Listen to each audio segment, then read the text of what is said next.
مسلمان کہتے ہیں مسلمانیت کی کوئی بھوک نظر نہیں آ رہی ہے، کیوں جنگ کس بات کی جنگ ہے؟ ہم ان کو جنگ تسلیم ہی نہیں کرتے ہیں جو میرے پیارے محبوب علیہ الصلوۃ والسلام کے دشمنوں کا ساتھ دیں اور اپنے نبی سے، اپنے دین سے، اپنے خدا سے اور ملک پاکستان سے اور 295C سے غداری کریں. ہم ان ایسے عدالتوں کو ہم ہوا میں اڑا دیتے ہیں. ہم ان کو کوئی عدالت مانتے ہی نہیں ہیں. عدالت کا مطلب کہ عدل کرنا.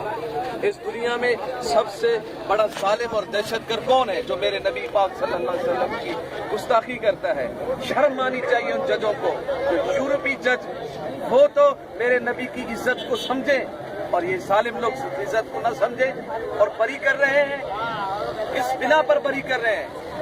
اس قانون کو کیوں غیر مؤثر بنایا جا رہا ہے؟ جب سے یہ قانون بنا ہے اس قانون کی تحت کس کو پھانسی دی گئی ہے؟ کس کو سزائے موت دی گئی ہے؟ کرپشن کی بات کرتے ہیں دوسرے کی. اس وقت سب سے بڑا مسئلہ وہ میرے پیارے محبوب علیہ السلام کی عزت کا ہے.